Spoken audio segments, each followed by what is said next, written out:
नमस्कार दोस्तों, एक बार फिर आप सभी का स्वागत है हिमाचल न्यूज में और हम आपके लिए लेके आए हिमाचल की ताजा तरीन खबरें। तो चलिए शुरुआत करते हैं इन खबरों की, लेकिन उससे पहले अगर आपने हमारे YouTube चैनल को अभी तक सब्सक्राइब नहीं किया है तो जल्दी से सब्सक्राइब कर लीजिए। पहली खबर है, मानवाधिकार आयोग ने तेंदुओं को माना आदमखोर, मारने के दिए आदेश। हिमाचल प्रदेश मानवाधिकार आयोग ने राजधानी शिमला के कनलोग में 5 अगस्त को 5 साल की बच्ची को तेंदुओं द्वारा उठाने और मारने का कड़ा संज्ञान लिया है। आयोग ने इस तेंदुओं को तत्काल जिंदा पकड़ने या तुरंत मारने के आदेश जारी किए हैं। यह आदेश सभी पक्षों को सुनने और आयोग के अतिरिक्त पुलिस अधीक्षक की रिपोर्ट आने के बाद जारी हुआ है। 1 महीने के भीतर आसपास के सभी इलाकों के तेंदुओं को चिन्हित कर और टैग करने के लिए कहा गया है। यह आदेश ठीक ऐसे वक्त में आया जब डाउनडेल में दिवाली की रात एक बच्चे को तेंदुआ उठा ले गया था। अगली खबर है, मुख्यमंत्री स्वावलंबन योजना में 18 और नई गतिविधियां शामिल। प्रदेश सरकार ने मुख्यमंत्री स्वावलंबन योजना 2019 में संशोधन कर इसमें 18 नई गतिविधियां शामिल की है। अब इस योजना के तहत गतिविधियों की संख्या बढ़कर 103 हो गई है। इससे हजारों लोगों को स्वरोजगार मिलेगा। मुख्यमंत्री जयराम ठाकुर ने वित्त वर्ष 2021-22 के बजट भाषण में मुख्यमंत्री स्वावलंबन योजना में अतिरिक्त गतिविधियां शामिल करने की घोषणा की थी। अगली खबर, 117 करोड़ के नए उद्योग मंजूर, 990 को मिलेगा रोजगार। राज्य एकल खिड़की स्वीकृति एवं अनुश्रवण प्राधिकरण के नए उद्योग स्थापित करने और वर्तमान इकाइयों के विस्तार के 24 प्रस्तावों को मंजूरी दी गई। इनमें 117 करोड़ रुपए का निवेश प्रस्तावित है और 990 व्यक्तियों को रोजगार मिलेगा। प्राधिकरण की उप समिति की 31वीं बैठक निदेशक उद्योग राकेश कुमार प्रजापति की अध्यक्षता में हुई। अगली खबर है, पूजा करने की बात कहकर गई महिला का ब्यास नदी में मिला शव। उपमंडल नदौन के पतन बाजार के ब्यास नदी में बुधवार सुबह एक महिला का शव मिलने से इलाके में सनसनी फैल गई। सूचना मिलते ही थाना प्रभारी नदौन नीरज राणा की अगुवाई में पुलिस टीम ने शव को नदी से बाहर निकाला। महिला की पहचान अनुराधा पत्नी राकेश कुमार निवासी गांव गौड़ा उपमंडल नदौन के तौर पर हुई। अभी तक मौत के कारणों की जानकारी नहीं मिल पाई है। अगली खबर है, प्रशिक्षण कार्यक्रमों में गड़बड़ झाला, विजिलेंस ने दर्ज किया केस। हिमाचल प्रदेश में अनुसूचित जाति के उम्मीदवारों के लिए हिमाचल कंसल्टेंसी ऑर्गेनाइजेशन की ओर से चलाए जा रहे विभिन्न कौशल विकास कार्यक्रमों में वित्तीय गड़बड़झाला और सरकारी धन के हेरफेर का मामला सामने आया है। विजिलेंस ब्यूरो ने इस फर्जीवाड़े का खुलासा किया। हिमकॉन ने कुल्लू के निर्मल मंडी के करसोग पद्दर और शिमला के नेरवा में वर्ष 2013 से 2014 तक फल प्रसंस्करण प्रशिक्षण कार्यक्रमों पर 7 लाख रुपए खर्च किए थे। प्रत्येक प्रशिक्षण स्थल पर 25 प्रतिभागियों को प्रशिक्षण दिया गया था। इन प्रशिक्षण कार्यक्रमों में राष्ट्रीय अनुसूचित जाति वित्त एवं विकास निगम लिमिटेड ने 7 लाख रुपए की राशि की मंजूरी की थी। विजिलेंस ने खुलासा किया कि इस धनराशि का दावा करने के लिए झूठे दस्तावेज और रिकॉर्ड किए गए हैं। प्रशिक्षण कार्यक्रमों में दर्शाए गए सभी प्रतिभागी भी फर्जी थे। विजिलेंस जांच में सामने आया कि न तो कई प्रतिभागियों को वजीफे का भुगतान किया गया है और न ही उन्हें कोई प्रशिक्षण प्रमाण पत्र प्राप्त हुआ है।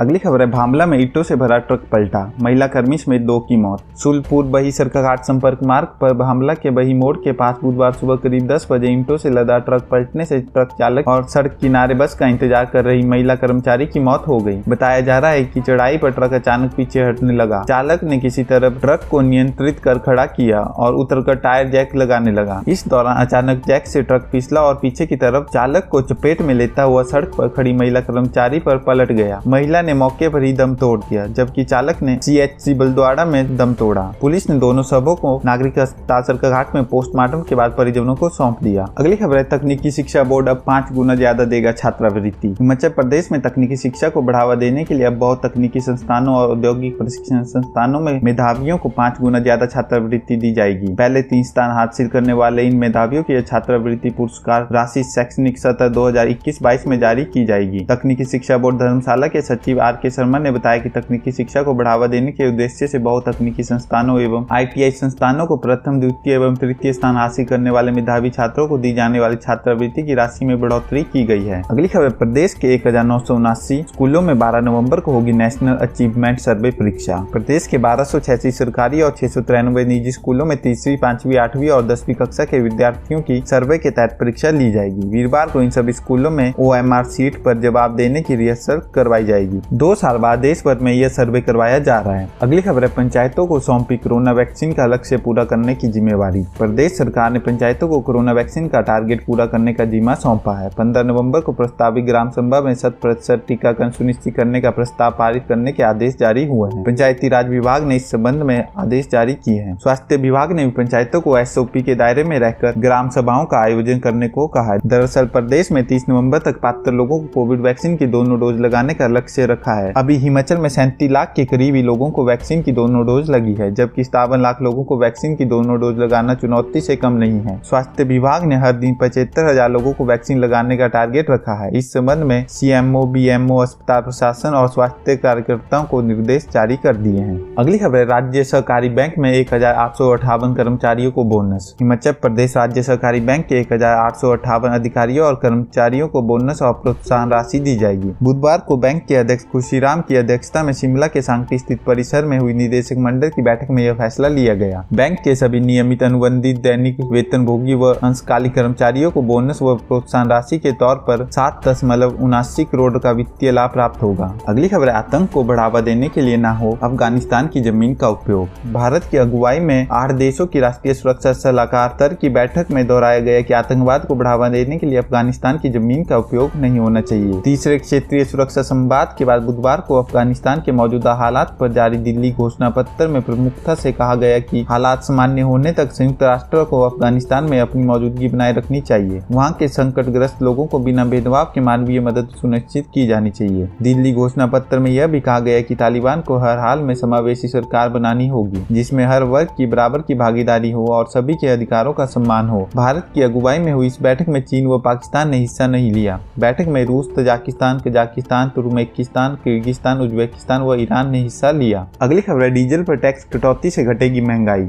रिजर्व बैंक के गवर्नर शक्तिकांत दास ने दावा किया है कि पेट्रोल डीजल पर उत्पाद शुल्क और मूल्य वर्धित कर घटाए जाने के बाद खुदरा महंगाई भी नीचे आएगी। दास ने बुधवार को कहा कि खाद्य उत्पादों की महंगाई दर अभी काबू में है, लेकिन सीमेंट जैसे बुनियादी उत्पादों की बढ़ती कीमतों ने दबाव बना रखा है। केंद्र ने पिछले सप्ताह पेट्रोल पर 5 रुपए और डीजल पर 10 रुपए प्रति लीटर उत्पाद शुल्क घटा दिया है। इसके बाद यूपी सहित कई राज्यों ने स्थानीय कर यानी वैट में भी कटौती करते हुए ईंधन की कीमतों को काफी सस्ता कर दिया। अगली खबर है, तिहाड़ अपराधियों व हत्यारों का अड्डा, कैद में हो रही हत्याएं। सुप्रीम कोर्ट ने बुधवार को कहा कि तिहाड़ अपराधियों और हत्यारों का अड्डा बन गया है, कैद में हत्याएं हो रही है। शीर्ष अदालत ने इस पर गृह मंत्रालय को तत्काल कदम उठाने को कहा। यह भी कहा कि भविष्य में कुछ होने का इंतजार नहीं करना चाहिए। शीर्ष अदालत ने दिल्ली पुलिस के आयुक्त राकेश अस्थाना की सिफारिशों पर सुधार के लिए कार्य योजना और कार्रवाई रिपोर्ट सौंपे जाने में देरी पर मंत्रालय के खिलाफ नाराजगी जताई। अगली खबर है, श्रीलंका में भारी बारिश से 16 लोगों की मौत, हजारों लोग विस्थापित। श्रीलंका में बाढ़ और भूस्खलन की वजह से कम 16 लोगों की मौत हो गई है। देश में लगभग एक हफ्ते से भारी बारिश हो रही है। आपदा प्रबंधन केंद्र ने बताया कि 5,000 से अधिक लोग विस्थापित हुए हैं और उन्होंने अपने रिश्तेदारों या सरकार के राहत शिविरों में शरण ली है। केंद्र ने बताया कि ज्यादातर लोगों की मौत डूबने और बिजली गिरने की वजह से हुई है। तो ये थी आज के दिन की कुछ महत्वपूर्ण खबरें। अगर आपको वीडियो अच्छी लगी हो तो इसे लाइक कीजिए, कमेंट कीजिए और साथ ही शेयर कीजिए और हमारे YouTube चैनल को जरूर सब्सक्राइब कीजिएगा। धन्यवाद।